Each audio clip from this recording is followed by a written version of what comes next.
நினைச்ச நேரத்துல பிடிச்ச நகைய அட்வான்ஸ் மட்டும் பே பண்ணி நம்ம ரேட் 4 கோல்ட்ல வாங்கலாம். Mad Rapid, India's finest audio wearable brand, starting at 999. எப்பவுமே யார் கதை கேட்டாலும் அவர் மைண்டில் ஹீரோவை வச்சு தான் நான் பாதி நேரமும் கேட்டுட்டு இருப்பேன்.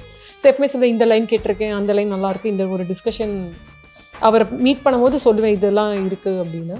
அப்போ தான் இந்த ஜெமினை மேன்னு ஒரு படம் வந்துச்சு. ஜெமினை மேனுக்கும் இந்த படத்துக்கும் சம்மந்தமே இல்லை. ஆனால் அதில் ஒரு டெக்னாலஜி யூஸ் பண்ணியிருக்காங்க from digital domain. It's a company இந்த யூஎஸ். செம்மையாக இருந்துச்சு. ஸோ அப்போ வந்து சாரியே வந்து நம்ம அந்த திருப்பாச்சி அந்த அந்த லுக்கில் எடுத்துகிட்டு வந்தால் எப்படி இருக்கும் அப்படின்றது தான் ஒரு ஐடியா. ஏன்னா ரெண்டுமே வந்து ஸ்ட்ராங் கேரக்டர்ஸ் இந்த ஃபிலிம். ஸோ அப்போ இது ஃபர்ஸ்ட் ரெண்டு விஜய் மைண்டில் இல்லை, ரெண்டு ஹீரோ இது விஜய் சாருக்கே இது இல்லை. இது நாங்கள் டிஸ்கஸ் பண்ணும்போது இட் வாஸ் சம்திங் எல்ஸ். ஏன்னா நாங்கள் சிவாவோட ஒரு ப்ராஜெக்ட் பண்ணலாம்னு வச்சுட்டு இருந்தோம். ஸோ ஆனால் அதுக்கு வேற லைன், அதுக்கும் இதுக்கும் சம்மந்தம் இல்லை. அவர் எப்போவுமே ஒரு 5 ஐடியா கொடுப்பாரு. எனக்கு ஒரு இன்னொரு டவுட் வருது. இப்போ நம்ம ஒரு ஃபேன் கேர்லாக உட்காந்து கதை கேட்கும்போது ஃபேன்ஸுக்கு இருக்கக்கூடிய ஒரு பெரிய பிரச்சனை என்ன தெரியுமா? அது நல்லா இருக்கு நல்லா இல்லலாம் அவங்க கிடையாது, அவன் கை தட்டிட்டே இருப்பான். இல்ல, நான் ரொம்ப கிரிட்டிக்கல் ஃபேன். நான் அந்த நீங்க பாப்பீங்க ட்விட்டர்ல there will be one set of fans, எது கேட்டாலும் அவங்களுக்கு எக்ஸ்பெக்டேஷனே மீட் ஆகாது. இல்ல, நான் அந்த கேட்டகரியில வர ஒரு கேரக்டர். யூசுவலா ஒரு சின்ன படத்துக்கு நீங்க எந்த அளவுக்கு இன்வால்வ் ஆக முடியுதோ அதே அளவுக்கு இன்வால்வ்மெண்ட் விஜய் படத்துக்கும் பண்ண முடியுதான்னு கேக்குறேன். அதை விட 10 times more பண்ணணும். அவ்வளவு ஸ்பேஸ் கொடுக்குறாங்க. Of course. இப்போ வந்து ஒரு இந்த படம் வந்து about 346 or 350 plus GST is the total spend of this film. வெளியெல்லாம் நியூஸ் வருது 150 கோடி கிட்டத்தட்ட பட்ஜெட், நியர்லி ஒரு 450 கோடி இப்போவே வந்து சேல் ஆகிடுச்சு. ஒரு 100 கோடி ரூபாய் டேபிள் ப்ராஃபிட் அப்படிங்கிற மாதிரி. உண்மைதானே அது?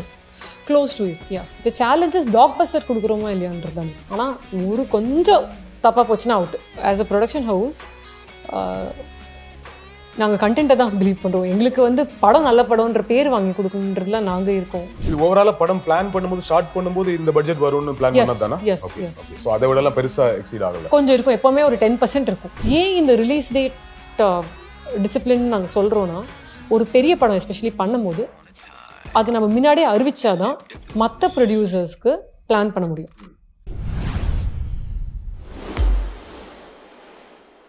பொதுவாகவே நம்ம சினிமா ஆகட்டும், பாலிடிக்ஸ் ஆகட்டும், ஸ்போர்ட்ஸ் ஆகட்டும், இதெல்லாமே ஆண்கள் டாமினன்ட் அதிகமாக இருக்கக்கூடிய ஏரியா. நம்ம அதை மறக்கவே முடியாது இல்லையா? அப்படி இருக்கும்போது நீங்கள் ஒரு கிரியேட்டிவ் ப்ரொடியூசரா, ஏஜிஎஸோட சிஇஓவா, மோஸ்ட்லி எல்லாமே நீங்கள் தான் பார்த்துக்கிறீங்க அப்படின் பொழுது இந்த ட்ராவல் இருக்குல்ல, நாங்கள் உங்களை பிகில்லேருந்து தான் பார்க்குறோம். அதிகமாக வெளியே தெரிய ஆரம்பிக்குது பிகில்லேருந்து தான் பார்க்குறோம். அதுவுமே ஒரு பெரிய படத்துலேருந்து வந்து பார்க்குறோம். ஸோ இந்த மாதிரி ஒரு படம் ஹேண்டில் பண்ணும்போது இவ்வளோ ஸ்டார்ஸை ஹேண்டில் பண்ணணும், பெரிய பட்ஜெட்டை ஹேண்டில் பண்ணணும். எங்களுக்கு வந்து ரசிகர்களுக்கு விஜய் சாரோட படம் வருது அப்படிலாம் இருந்தால் கூட டே அண்ட் டே அங்கே உட்காந்து ஹேண்டில் பண்ணுறது, பட்ஜெட்லாம் இருக்குல்ல. ஸோ எப்படி பார்த்தாலும் அது ஒரு பெரிய வேலை, ப்ரெஷர் இல்லையா? ஸோ இது எனக்கு ஒரு லேடியாக அதை எப்படி ஹேண்டில் பண்ணுறது கேட்குறதுக்கு அப்படி நான் மீன் பண்ணல. அதனால தான் நான் ஆரம்பத்தில் சொன்னேன். எனிவேஸ் இது ஒரு மேல் டாமினன்ட் ஏரியா இல்லையா? ஸோ அதுக்குள்ளே எப்படி இருக்குது இந்த ட்ராவல், எப்படி இருக்குது, சேலஞ்சிங் என்னெல்லாம் இருக்குது அப்படின்னு தெரிஞ்சுக்கலாம் தான். எனக்கு அது எக்ஸாக்டாக சொல்ல தெரியல. ஸோ ஃபஸ்ட்டு வந்து என்னோடய அப்ரிங்கிங்கே அது மாதிரி இல்லை. அதனால எப்போவுமே வந்து அப்பா வந்து ஒரு அவர் செல்ஃப் ஸ்டார்டர். அவர் எங்கேருந்துமே like he's from a normal lower middle class ஃபேமிலிலேருந்து அவங்க பிஸ்னஸ் ஆரம்பித்து கஷ்டப்பட்டு அந்த வழியில் தான் நாங்கள்லாம் வளர்ந்தே வந்திருக்கோம். So where not from a wealthy family. அவரோட உழைப்பு, அவரும் என்னோட 2 சித்தப்பா அவங்களோட உழைப்பு தான். அதில் தான் பிஸ்னஸ் ஆரம்பிச்சது. நிறையா பிஸ்னஸஸ் இருக்குது, அதில் சினிமான்றது ஒரு பகுதி. அண்ட் அவங்க எப்போவுமே வந்து I am the eldest in my family. So எப்போவுமே சொல்லுவாங்க, படிச்சுட்டு காலேஜ் முடிச்சுட்டு நீ பிஸ்னஸ் வந்து ஜாயின் பண்ணணும். அப்படி தான் வளர்த்தாங்க என்னை. வளர்க்கும் போதே இது பாய் கேர்ள் அது மாதிரிலாம் எங்கள் வீட்டில் அது மாதிரி கிடையாது. எங்கேயுமே இங்கே சேஃபாக இல்லை, நீ ஒரு பொண்ணு, லைக் உன்னோட ஆள் அனுப்புகிறேன், அது மாதிரிலாம் அப்பா என்றைக்குமே பண்ணதில்லை. போலீஸ் ஸ்டேஷன் போனாலும் போயிட்டு வாங்குவார். அது மாதிரி தான் வளர்த்துருக்காரு. அதனால அது ஸோ எனக்கு அது வந்து அப்ரிங்கிங்காகவே அது மைண்டில் ஒன்று அந்த பிளாக்கே இல்லாததுனால அது எனக்கு தனியாக தெரியும். ஃபீமேல் ப்ரொடியூசருங்கிற ட்ரபிள் இல்லை எனக்கு. அது மாதிரி என்றைக்குமே தெரிஞ்சது இல்லை. படித்தது கோ எஜுகேஷன் ஸ்கூல், நிறையா ஃப்ரெண்ட்ஸு அண்ட் மை ஹஸ்பண்டும் ரொம்ப சப்போர்ட்டிவ். ஸோ அதனால ஏஜிஎஸோட வளர்ச்சி வெளியே வேற பிஸ்னஸ் இருந்தால் கூட ஏஜிஎஸ் என்டர்டெயின்மெண்ட்டாக சொல்கிறேன், தியேட்டர்ஸ் இந்த மாதிரி சினிமாக்குள்ளே இருக்கக்கூடிய ஏரியாவில் வந்து இன்னைக்கு 25 years 25th மூவி அப்படின்னு சொல்லும்போது அந்த ஜேர்னியை இந்த ஜேர்னி டே 1லேருந்து இருந்திருக்கேன் கூட. ஏன்னா அப்பா திருட்டு பையிலே ஆரம்பிக்கும் போது தான் நான் சினிமாஸ் கட்ட ஆரம்பித்தேன். அப்போ தான் யூஎஸ்லேருந்து படித்து முடிச்சுட்டு இங்கே சினிமாஸ் ஆரம்பிச்சுட்டு இருந்தேன். ஸோ திருட்டு பையிலே சந்தோஷ் சுப்ரமணியம் அதெல்லாம் வரும்போது தான் it took 3-4 years for that first theatre to come. So என்னோட ஜேர்னி வந்து எப்படின்னா அப்பா படம் பண்ணுவார், எப்போவுமே டெய்லர் பார்ப்போம், ஷூட்டிங் போவோம், அது மாதிரி இருக்கும். அந்த டென்ஷன் பார்த்துருக்கேன். ஒரு ப்ரொடியூசராக எப்படிலாம் இருக்கும் ஒரு ஜேர்னி. அப்போ கொஞ்சம் டிஃப்ரெண்ட்டாக இருந்துச்சு. அவ்வளோ கண்ட்ரோல் கிடையாது. உங்களுக்கு வந்து நம்ம டைரக்டரை நம்புவோம், ஒரு கதை கேட்போம், பணம் கொடுத்துருவோம், படம் முடியும், அப்போ தான் படத்தை பார்ப்பாங்க. இது மாதிரி கண்டினியூஸாக மானிட்டரிங் அதெல்லாம் அந்த டைமில் கிடையாது. ஒரு ட்ரஸ்ட் வச்சு படத்தை கேட்டுட்டு பண்ணுற அது மாதிரி தான் அது போயிட்டு இருந்துச்சு. அதுக்கப்புறம் தியேட்டர்ஸ் வளர வளர இப்போவே டிஸ்ட்ரிபியூஷனும் நாங்கள் பண்ணுறோம். ஸோ ஏஜிஎஸ் வந்து ப்ரொடக்ஷனில் இருக்கும், டிஸ்ட்ரிபியூஷனில் இருக்கும், தியேட்டர்ஸ்லேயும் இருக்கும். ஸோ டிஸ்ட்ரிபியூஷன் பண்ணும்போது எனக்கு கேட்பாரு, இப்போ இந்த படம்னா எவ்வளோ பண்ணியிருக்கு. நான் ஒரு டேட்டாபேஸ் வச்சுருப்பேன் எப்போவுமே எக்ஸலில். இந்த ஸ்டார், இந்த டிரெக்டர், இதுதான் கலெக்ஷன் ஆயிருக்குன்னு. ஏஜிஎஸ்ல இவ்வளோ ஸ்க்ரீன்ஸ் இருக்குன்னா தமிழ்நாடுக்கு ஒரு பெர்சன்டேஜ் இல்லையா, அதில் ஒரு மேத் இருக்குது.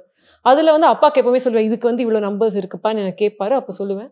அப்போ தான் டிஸ்ட்ரிபியூஷன் நான் ஃபஸ்ட்டு படம் பண்ணது கபாலி. அது வரைக்கும் அப்பா தான் அதை ஃபுல்லாகவே ஹேண்டில் பண்ணிட்டு இருந்தாரு. டிஸ்ட்ரிபியூஷனில் ஆரம்பிக்கலாம், நான் அது நீ என்டர் பண்ணு, உனக்கு கொடுக்குறேன்னு சொல்லிட்டு ஃபஸ்ட்டு படமே கொடுத்தது கபாலி.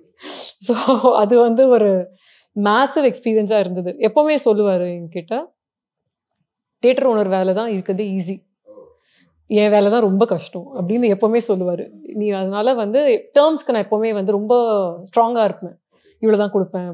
அப்போ அப்பா ஃபோன் பண்ணி சொல்லுவார், உனக்கு ப்ரொடியூசரோட ப்ராப்ளம் தெரியாதுமா, நாங்கள் பண்ணுற ஒர்க் தான் இருக்கிறதுலே கஷ்டம், டோன்ட் பி ஸோ ஸ்டபர்ன் அப்படின்னு அவர் எப்போவுமே அட்வைஸ் பண்ணுவார். டிஸ்ட்ரிபியூஷன் பார்க்கும்போது எனக்கு டிஸ்ட்ரிபியூட்டர்ஸோட பெயின் புரிஞ்சிச்சு. அப்போ தான் எனக்கு ஓகே கொஞ்சம் சாஃப்டான. அப்புறம் டிஸ்ட்ரிபியூஷன் நிறையா பண்ண ஆரம்பிக்கும் போது இந்த பட்ஜெட் விஷயங்கள்லாம் அப்பா கேட்பாரு, இது என்ன, அது என்ன, இது எவ்வளோ கலெக்ட் பண்ணியிருக்கேன், அந்த நம்பர்ஸ்லேயே தான் நான் உள்ளே வந்தேன் ஆக்சுவலி. அதுக்கப்புறமா பிகில் வரும்போது விஜய் சார் தான் சஜஸ்ட் பண்ணார் அப்பா கிட்ட, கிரியேட்டிவ் ப்ரொடியூசர் நீங்கள் அர்ச்சனாவை ஃபிக்ஸ் பண்ணிக்கோங்க, ஏன்னா அப்போ உங்களுக்கு கிரவுண்டில் என்ன நடக்குதுன்றது கம்ப்ளீட்டாக உங்களுக்கு ஒரு கண்ட்ரோல் வரும். அண்ட் அட்லியோடையும் ஒர்க் பண்ணும்போது ஷி லேர்ன் அ லாட் அப்படின்னு அவர் சஜஸ்ட் பண்ணி தான் அது உள்ள வந்துச்சு. இப்போ தியேட்டர் ஓனர் ஒரு ரேட் பேசுவாங்க, டிஸ்ட்ரிபியூட்டர்ஸ் ஒரு ரேட் பேசுவாங்க. இப்போ நீங்க அந்த ரெண்டு ஏரியாவிலும் இருக்கீங்க, ப்ரொடியூசராகவும் இருக்கீங்க. அப்படிங்கும் போது அது எவ்வளோ ஜாலியாக இருக்குது அந்த வேலை செய்யறது. இப்போ உங்களுக்கு ஒரு ஐடியா இருக்கும், அட் த சேம் டைம் அவங்களுக்கு நீங்க ப்ரொடியூசரா படத்துக்கான லாபத்தையும் பார்க்க வேண்டியது இருக்கு. At the same time theatre ஓனராகவும் உங்க மைண்ட் வேலை செய்யும், டிஸ்ட்ரிபியூட்டராகவும் வேலை செய்யும் போது அந்த விஷயமே யோசிக்கிறது கொஞ்சம் சுவாரஸ்யமா இருக்கு. எப்படி அதை ஹேண்டில் பண்றீங்க? கண்டிப்பாக ஃபஸ்ட்டு ஒரு புரிதல் இருக்குல்ல, பிஸ்னஸ் அண்டர்ஸ்டாண்டிங்னு ஒன்று இருக்குது. பேசிக்காக நம்பர்ஸ்னால் என்ன, ஏன்னா ஃபைனலி அதுதானே எல்லாருக்குமே முக்கியம். எல்லாருமே நம்ம ஒரு சம்பளத்துக்கு தான் வேலை செய்கிறோம், அதனால இது சேரிட்டி கிடையாது. ஐ மீன் பேஷன் இருக்குது, பேஷன் இஸ் டிஃப்ரெண்ட். பட் ப்ராக்டிக்கலாக பேசணுன்னா அது நம்பர்ஸ் அண்டர்ஸ்டாண்ட் பண்ணிக்கிறது, எப்படி விநியோகம் செய்யப்படுது, என்ன பிஸ்னஸ்ன்றது கற்றுக்கிறது ஒரு ப்ரொடியூசருக்கு ரொம்ப ஃபண்டமெண்டல். அது வந்து தேவை. அண்ட் அது ரொம்ப இன்ட்ரெஸ்டிங். எனக்கு ஒரு எம்பத்தியும் ஆக்சுவலி பெட்டராக வந்திருக்கு இப்போது. அந்த 18 வருஷத்துக்கு முன்னாடி ஆரம்பித்தேன் ஏஜிஎஸ் சினிமாஸை. I am a different person.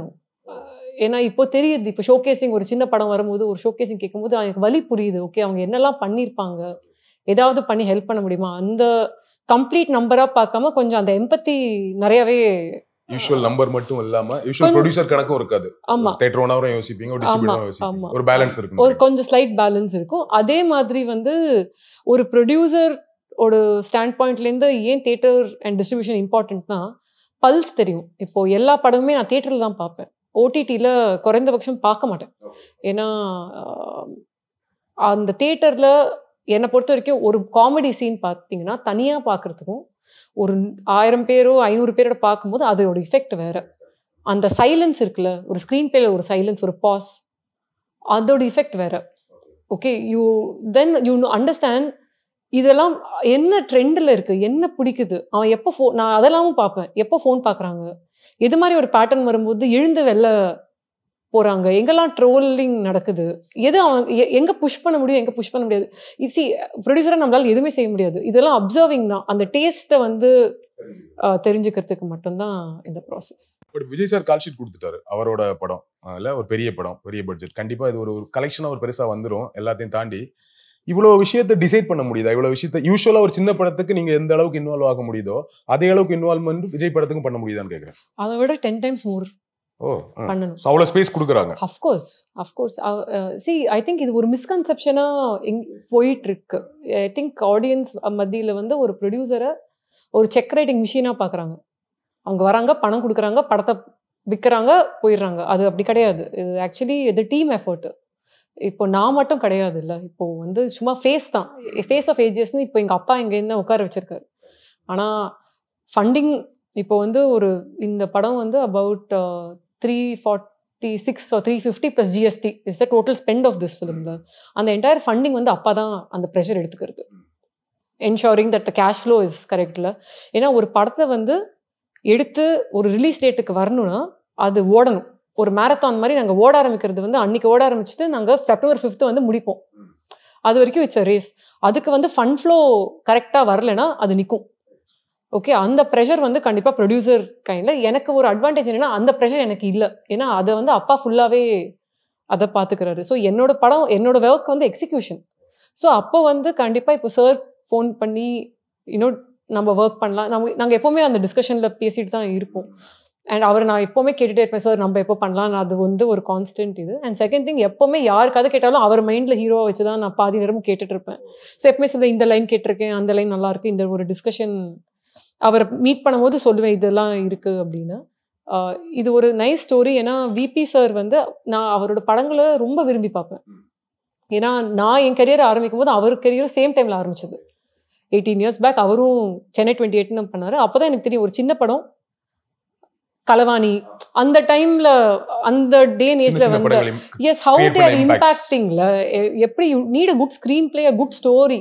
அது வந்து அவர்கிட்ட எனக்கு ரொம்ப பிடிச்ச ஒரு விஷயம் வந்து அவரோட திரைக்கதை, அதில் எழுதுகிற அந்த ட்விஸ்ட் அண்ட் டர்ன்ஸ் யாருக்குமே தெரியாது எப்போ என்ன வரப்போகுதுன்றது. ஒரு ஒரிஜினல் ஃபிலிம் மேக்கர் அவர். ஸோ அவர் எப்போவுமே அவருடைய அவர் எப்போவுமே கேட்டாலும் ஒரு 5 லைன் சொல்லுவார். அவர் ஒரு லைன்லாம் சொல்ல மாட்டார். எப்போ மீட் பண்ணாலும் எனக்கு இந்த கதை இருக்குது அந்த கதை இருக்குன்னு தான் சொல்லிட்டு இருப்பார்.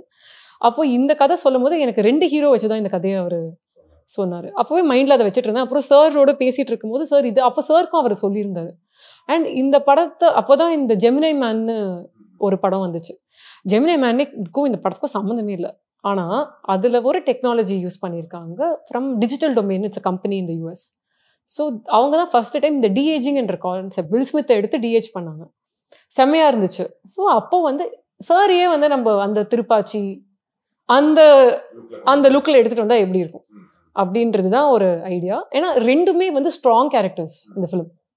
Good screenplay space, proper written characters.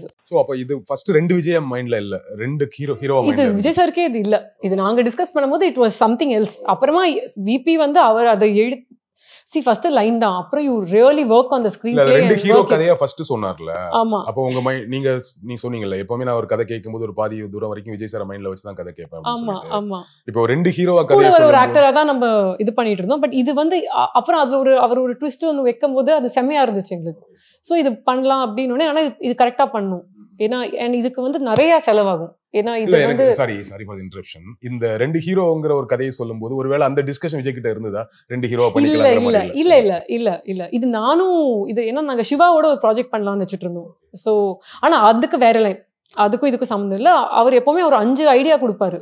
So அப்போ ஆனா அந்த படம் வந்து ஒரு பெரிய ஹீரோ வச்சு தான் பண்ண முடியும். ஏன்னா scale of that film is very big. Even without the deaging இந்த படம் வந்து travels 5 countries.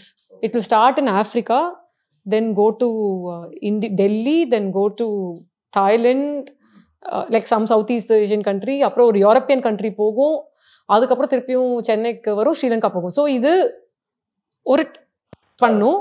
அண்ட் ஆக்ஷன் பிளாக்லாம் வந்து international level action blocks. So we know that இந்த படம் பண்ணால் you can only do it a person with that box office ஸ்ட்ரென்த்தில். அங்கே தான் வந்து ஸோ சார்கிட்டையும் நான் சொன்னேன் இந்த லைனுக்கு. சாருக்கும் was aware of that. So சரி இது சூப்பராக இருக்கும்னு சொல்லிட்டு அப்படி தான் வி ஸ்டார்ட். பட் நீங்கள் சொல்கிற கொஸ்டின், ஆன்சரிங் கொஸ்டின், ஒரு ஒரு சின்ன படம்ன்றது கிடையாது. நல்ல படம் இருக்குது, there are good films, there are bad films. அப்படி தான் நான் பார்ப்பேன். It is easier to do that. ஏன்னா expectations are low, errors accept பண்ணிப்பாங்க. அதில் ஒரு 4 விஷயம் ஒர்க் ஆனால் கூட அது பெருசாக பேசுவாங்க. அது ஒரு டிஃப்ரெண்ட் சர்க்கம்ஸ்டான்ஸ். இங்கே அப்படி இல்லை. ஆனால் அங்கே வந்து ப்ரமோஷன் பண்ணணும், எல்லாரையும் விழுந்து தேட்டருக்கு வர வைக்கணும், அந்த ஒரு அவேர்னஸ், அந்த படம் இது மாதிரி ஒரு படம் நாங்கள் பண்ணியிருக்கோன்றதுக்கு நாங்கள் அப்படி மெனக்கடணும். அது அங்கே இருக்குது. இங்கே அப்படி இல்லை. இங்கே வந்து எல்லாரும் வருவாங்க, எல்லாரும் அவங்களாவே வந்து எப்படி கேட்பாங்க, எனக்கு விஜய் சார் படம் டிக்கெட் கொடுங்க அப்படி தான் கேட்பாங்க. பேர் கூட கேட்க மாட்டாங்க. அது மாதிரியான ஒரு இது. ஆனால் ஒரு கொஞ்சம் தப்பாக போச்சுன்னா அவுட்டு. எனக்கு ஒரு இன்னொரு டவுட் வருது. இப்போ நம்ம ஒரு ஃபேன் கேர்லாக உட்காந்து கதை கேட்கும்போது ஃபேன்ஸுக்கு இருக்கக்கூடிய ஒரு பெரிய பிரச்சனை என்ன தெரியுமா? அது நல்லா இருக்கு நல்லா இல்லலாம் அவன் கிடையாது, அவன் கை தட்டிட்டே இருப்பான். அப்படிங்கிற நம்ம சில சீன்ஸ் வந்து என்ன சீன் ஒர்க் அவுட் ஆகலை அப்படின்னு யோசிச்சுட்டு இருக்கும்போதே தேட்டரில் கை தட்டுவான். இதுக்கு இப்போ கை தட்டுறாங்கன்னு ஒன்று தோணும் நமக்கு.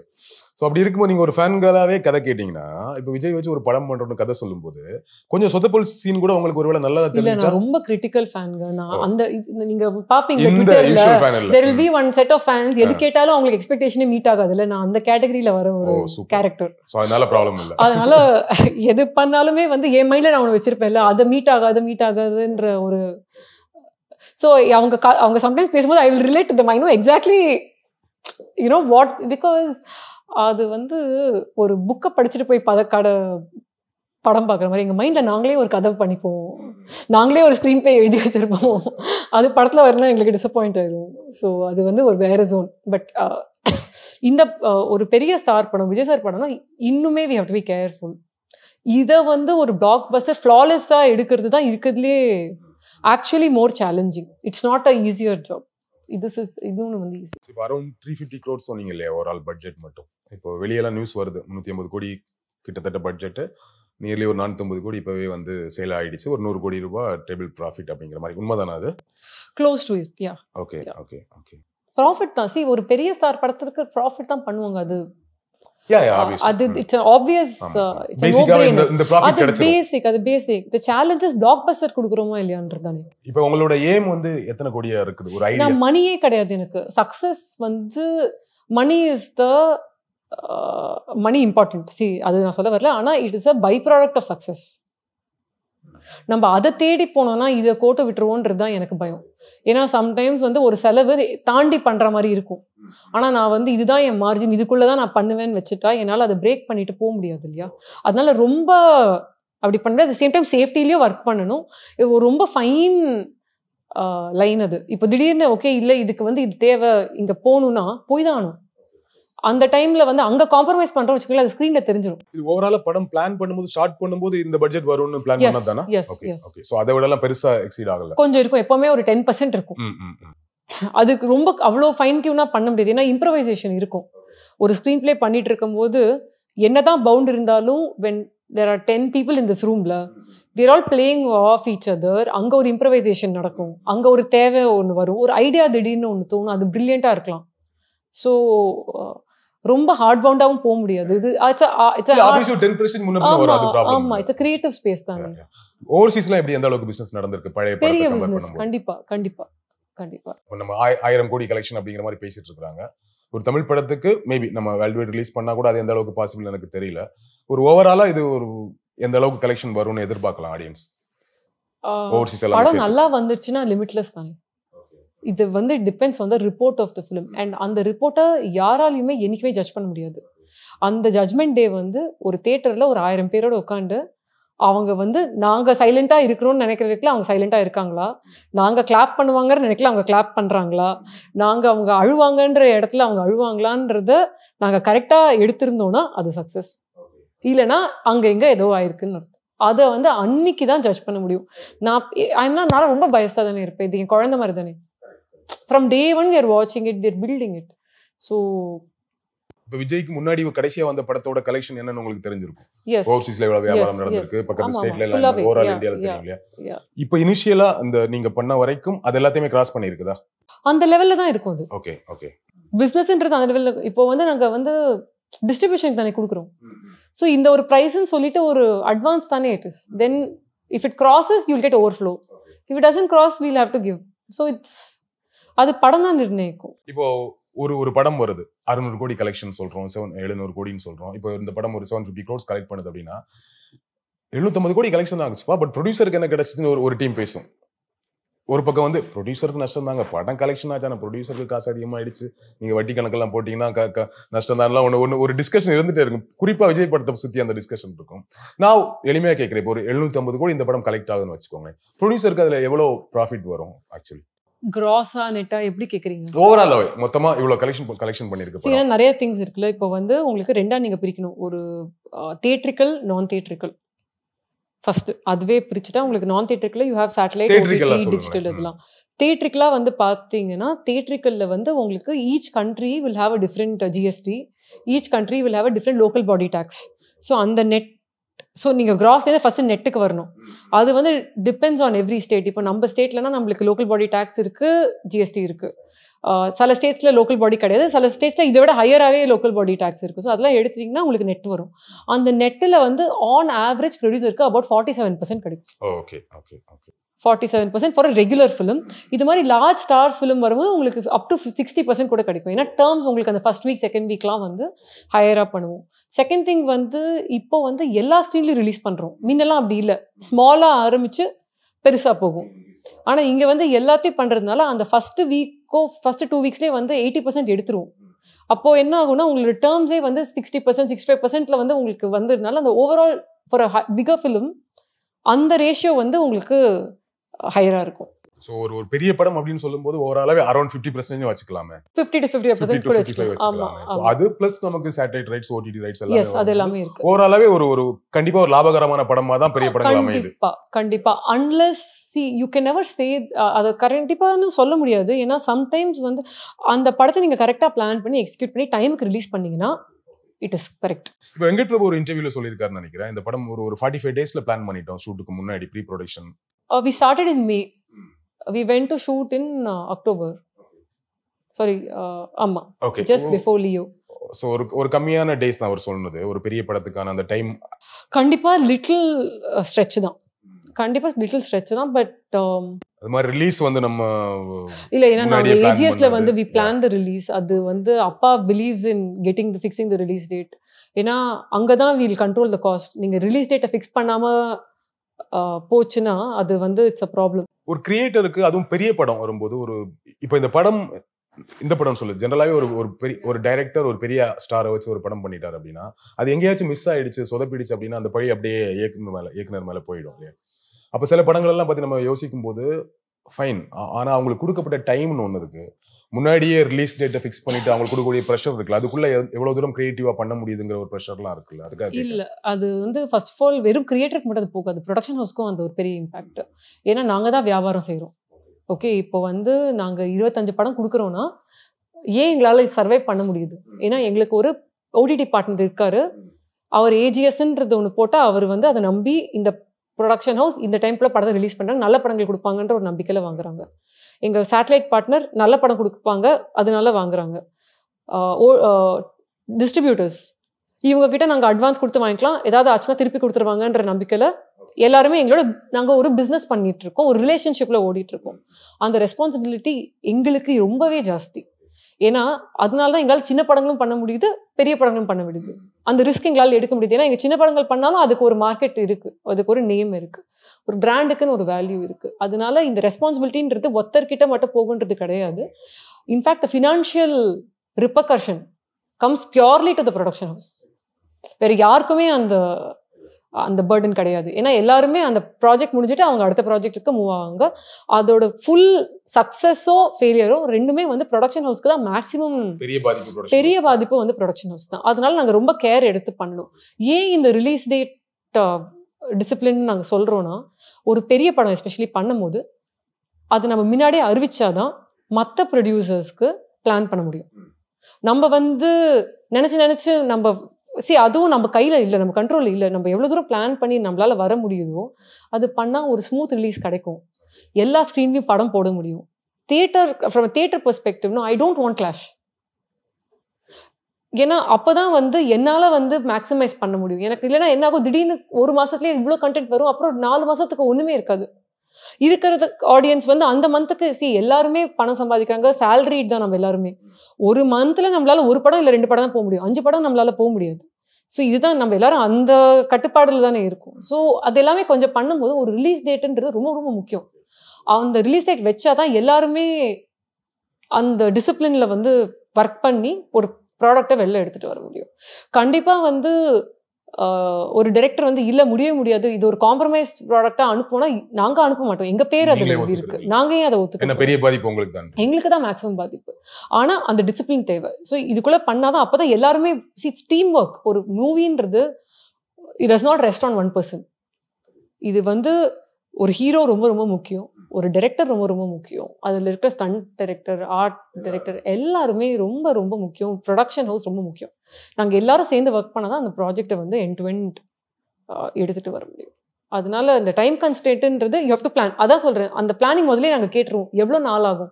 நாங்கள் in fact idea was to do it for sir's birthday. இதுதான் எங்களோட ஒரிஜினல் ஐடியாவாக இருந்துச்சு. அப்புறம் ஸ்க்ரீன் பிளே ஃபுல்லாக டெவலப் பண்ணி பார்த்தப்பறம் இவ்வளோ ட்ராவல் இருக்கும்போது we know it can't be done. அந்த ஃப்ரீடம் கொடுத்துருக்கீங்க, அந்த ஃப்ரீடம் கொடுத்தோம். அந்த பிரஷர் அப்படி கிடையாது. ஸோ அது கொடுத்தோம். அப்புறம் எனக்கு மீனா நான் என்ன சொன்னேன், அக்டோபரில் நிறைய படங்கள் வருது, அந்த டைமில் நம்மளால வர முடியாது. ஸோ எனக்கு அப்போ செப்டம்பருக்கு நம்ம அதுதான். முன்னாடியெல்லாம் நம்ம தேட்டரில் போய் படம் பார்க்கும்பொழுது, ஒரு தேட்டருக்கு படத்துக்கு போகிறோம், இல்லை வீட்டில் இருக்க பெரியவங்க போவாங்க, படம் நல்லா இருக்குது அப்படின்னு சொன்னால் அடுத்தடுத்து ஆடியன்ஸ் போவாங்க, ரொம்ப நல்லா இருக்குன்னா ரிப்பீட் ஆடியன்ஸ் போவாங்க. ஸோ அது ஒரு 50 நாள்லேருந்து ஒரு 20 நாள் வரைக்கும் படம் ஓடும். ஆவரேஜாக நம்ம வேணா 50-60 நாள், ரொம்ப மோசமான படம் தான் 25-30 நாள் அப்படி ஒன்று இருக்குது இல்லை. ஸோ படம் ஓட தான் நாள் அதிகமாக கலெக்ஷன் அதிகம். ஸோ அந்த படம் ஹிட்டு அப்படிங்கிறது ஒன்று இருந்தது. ஸோ படம் எப்போ அதிகமாக ஓடுனா படம் பிடிச்சிருந்தா தான். அதுக்கு தான் நான் சொன்னேன், படம் பிடிச்சிருந்தா தான் ரிப்பீட் போவோம், கண்டிப்பாக எல்லாருமே போகணும்னு ஒன்று இருந்தது இல்லை. இன்னைக்கு கல்ச்சராகவே கொஞ்சம் மாறிடுச்சு. படம் பிடிச்சிருக்கு பிடிக்கல அப்படிங்கிறத பெரிய ஸ்டார்ஸோட படத்துக்கு சொல்கிறேன், பிடிச்சிருக்கு பிடிக்கல அப்படிங்கிற டாக்குக்குள்ளேயே ஆடியன்ஸே போகிறதில்ல. படம் கொஞ்சம் மிக்ஸ்ட் ரிவ்யூவாக தான் இருக்குது, சுமார் தான் போல் அப்படின்னா, என்ன சுமாராக இருந்தேன், எங்கள் தலைவர் படம் 600 கோடி 500 கோடி அந்த மாதிரி ஆடியன்ஸே கலெக்ஷன்ஸ் பேசுறது ஒன்று இருக்குல்ல. படம் பிடிச்சிருந்தது, என்ஜாய் பண்ணோம், பார்த்தோம், நல்லா இருக்கு அப்படிங்கிற ஃபீலை மறந்துட்டு எனக்கு கலெக்ஷனுங்கிறது ப்ரொடியூசரோட கணக்கு, நீங்கள் உங்கள் மூவி க்ரூவோட விஷயம், நீங்கள் தான் உங்கள் வேலை தான், அது உங்கள் சுமை அது இல்லையா. எங்களுக்கு அதை பற்றி கவலை இல்லை, நாங்கள் படம் நல்லா இருக்குங்கிறதா. ஆனால் நாங்கள் எந்த ஆங்கிளில் பேசுறது இருக்குல்ல, ஆடியன்ஸை சொல்கிறேன், கலெக்ஷன் பற்றி பேசுறது இருக்குல்ல. இந்த கல்ச்சர் என்ன ஆகுது, ஆடியன்ஸே கண்டென்ட்டை விட்டுட்டு கலெக்ஷன் நோக்கி போற மாதிரி எனக்கு ஒரு ஃபீல் ஆகுது. அவனே கண்டென்ட்டை பாக்குறது இல்லை, படம் நல்லா இருக்கா நல்லா இல்ல நான் வெளியே பேசுறது இல்லை, அவன் கலெக்ஷனை பேச ஆரம்பிச்சிடுறான். ஓப்பனா ஆமாயா கொஞ்சம் சின்ன பிரச்சனை இருக்கு நான் பேசுறது இல்லை. எனிவேஸ் விஜய் படம் 500 கோடி கலெக்ஷன் 600 கோடி கலெக்ஷன் பேசுறானே தாண்டி அவன் கண்டென்ட்டே பேசுறது. அது புரிஞ்சுக்கிறீங்களா, அந்த ஒரு கல்ச்சர் மாறுறது? அது கண்டிப்பா மாறி இருக்கு. பட் நாங்க actually as a production house நாங்கள் கண்டென்ட்டை தான் பிலீவ் பண்ணுறோம். எங்களுக்கு படம் நல்ல படம்ன்ற பேர் வாங்கி கொடுக்கணுன்றதுலாம் நாங்கள் இருக்கோம். Again money is a by product of success. படம் சக்ஸஸ்ஃபுல்லாக இருக்கணும்.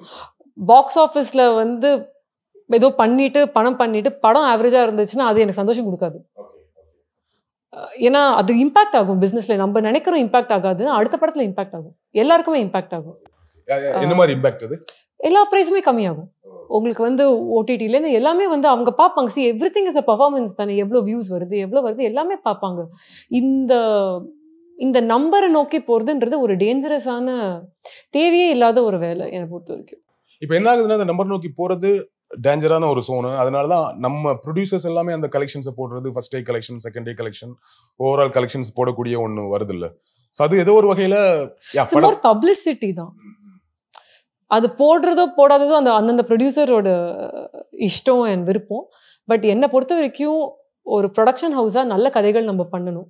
அந்த கதை கரெக்டாக பட்ஜெட் பண்ணி ஒரு சேஃப்டி ஜோனில் பண்ணணும். அதே டைம் ஓவராக காஸ்ட் கட் பண்ணி படத்துலையும் காம்ப்ரமைஸ் பண்ணக்கூடாது, கதையிலையும் காம்ப்ரமைஸ் ஆகக்கூடாது. எவ்வளோ முடியுமோ எங்களுக்கு அசியூம் பண்ணி இது ஒரு நல்ல கதைன்ற மாதிரி ஒரு பண்ணணும். அதை கரெக்டாக எக்ஸிக்யூட் பண்ணணும். பண்ணிட்டு ஆடியன்ஸ் கொடுக்கணும், அவங்க ஜட்ஜ் பண்ணுவாங்க. அதுக்கப்புறம் அது என்ன நம்பர் பண்ணுறதோ அந்த நம்பர் அது பண்ண போகுது. அது இம்மெட்டீரியல். அதை நான் ட்ராக்கும் பண்ணுறது கிடையாது. நினைச்ச நேரத்துல பிடிச்ச நகையை அட்வான்ஸ் மட்டும் பே பண்ணி நம்ம ரேட் 4 கோல்டுல வாங்கலாம். Mad Rapid, India's finest audio wearable brand, starting at 999.